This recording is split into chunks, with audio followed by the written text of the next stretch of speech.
प्यारे दोस्तों, सादर अभिवादन। मैं हूं महेश कुमार वैद्य और आप देख रहे हैं एनजेपी हरियाणा। दोस्तों, आज बात करेंगे हरियाणा की राजनीति के एक चर्चित घटनाक्रम की।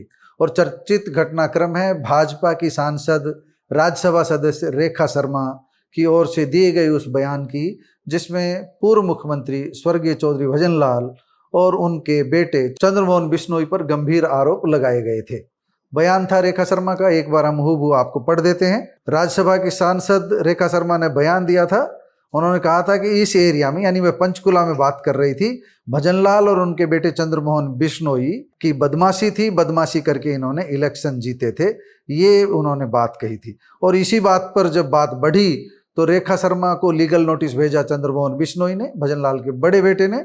जबकि कुलदीप बिश्नोई और उनके बेटे भव्य बिश्नोई जो बीजेपी में हैं, उन्होंने ट्वीट के माध्यम से, एक्स प्लेटफॉर्म के माध्यम से संकेतों में अपना विरोध प्रकट किया है। लेकिन संकेतों से काम चलने वाला नहीं है। कुलदीप बिश्नोई को भी या तो खुलकर चंद्रमोहन बिश्नोई की तरह प्रतिकार करना होगा, विरोध करना होगा रेखा शर्मा के बयान का।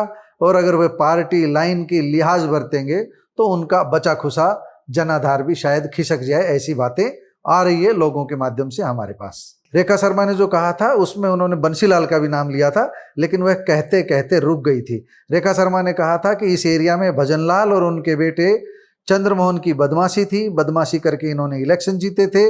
लेकिन जब बंसीलाल का नाम आया तो वह रुक गई। बाद में रेखा शर्मा ने बंसीलाल को लेकर के माफी भी मांग ली, लेकिन चंद्रमोहन बिश्नोई ने लीगल नोटिस भेज दिया।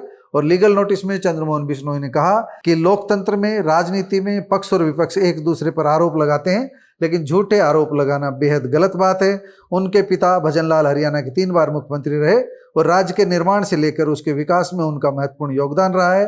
पंचकुला को बसाने और विकसित करने का श्रेय चौधरी भजनलाल को जाता है। भजनलाल अब इस दुनिया में नहीं है, लेकिन उनके ऊपर रेखा शर्मा ने जिस तरह की छीटाकशी की वह बर्दाश्त से बाहर है। इसीलिए उन्होंने लीगल नोटिस भेजा है और बताया है कि उनके पिता की छवि को जानबूझकर खराब करने की कोशिश की गई है। हम आपको यह भी बता दें कि मौका था शुक्रवार को भाजपा के मेयर प्रत्याशी श्यामलाल बंसल के नामांकन दर्ज करने का। सेक्टर 5 में जनसभा रखी गई थी और यहीं पर सांसद रेखा शर्मा ने विवादित बयान दिया था। खास बात यह है कि उस समय मंच पर मुख्यमंत्री नायब सिंह सैनी मौजूद थे। नायब सिंह सैनी के राजनीतिक सचिव तरुण भंडारी भी थे। पूर्व मंत्री कंवरपाल गुर्जर, भाजपा के जिला अध्यक्ष अजय मित्तल, पूर्व स्पीकर ज्ञानचंद गुप्ता और भाजपा नेता बंतो कटारिया सहित कई नेता मौजूद थे। मतलब रेखा शर्मा ने जो बयान दिया बहुत सोच समझ कर दिया, चंद्रमोहन को निशाने पर लिया, लेकिन साथ ही चौधरी भजनलाल को निशाने पर लेकर के भजनलाल पर बदमाशी से चुनाव जीतने का आरोप लगा करके।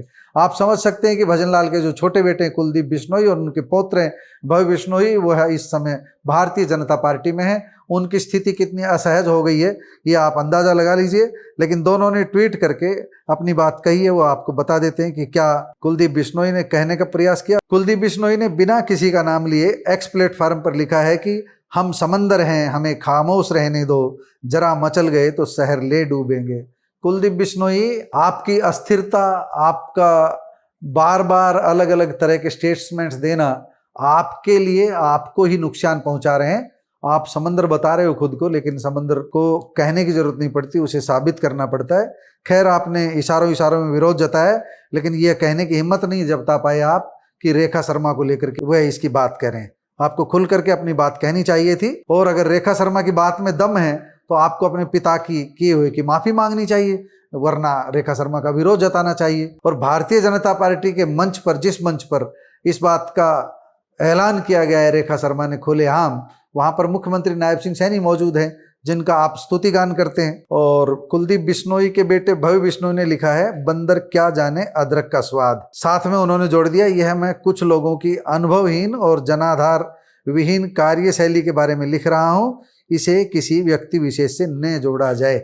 मतलब वह भी सीधे रेखा शर्मा का नाम नहीं ले पाए, इशारों में तो कह दिया उन्होंने, लेकिन रेखा शर्मा का नाम लेने में उन्हें क्या हिचक थी। अगर कोई उनके पिता पर उंगली उठा रहा है तो उसको सीधा जवाब दिया जाना चाहिए। और अगर उनके पिता के समय में इस तरह का हुआ है तो बेटे को अपनी शुचिता की राजनीति के लिए खुद को अलग करते हुए, क्योंकि राजनीति में अगर किसी को शुचिता करनी है और किसी के पिता के जमाने में अगर कोई भूल चूक हुई है तो बेटे को उसमें क्षमा याचना करने में भी कोई देरी नहीं करनी चाहिए, क्षमा याचना कर लेनी चाहिए। लेकिन चंद्रमोहन बिश्नोई बता रहे हैं कि पंचकुला का निर्माण चौधरी भजनलाल ने किया, उन्हीं के कार्यकाल में पंचकुला का डेवलपमेंट हुआ, उन्हीं के समय हरियाणा ने काफ़ी तरक्की की। और चौधरी भजनलाल ने अपने समय में क्या कुछ किया इसका उन्होंने भी जिक्र किया।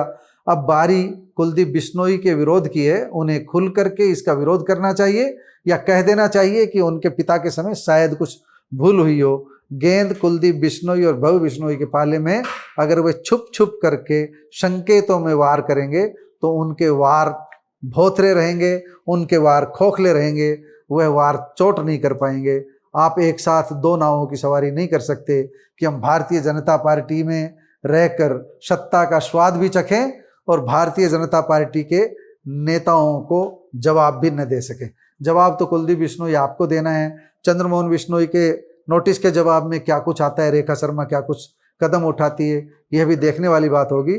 लेकिन उन्होंने समय रहते चौधरी बंसीलाल का नाम पूरी तरह जुबान पर नहीं आने दिया, लेकिन जितना आया उसके लिए भी उन्होंने कह दिया कि बंसीलाल को लेकर उन्होंने कुछ नहीं कहा था। वरना बंसीलाल के परिवार से भी किरण चौधरी, सुरती चौधरी सब भारतीय जनता पार्टी में ही तो हैं, क्योंकि भारतीय जनता पार्टी का कुनबा तभी तो बढ़ा था जब कांग्रेस का कुनबा टूट करके उनकी तरफ आया था। अब उस समय जब ये सब लोग कांग्रेस में थे तो भारतीय जनता पार्टी को क्या क्या कहते थे सब जानते हैं।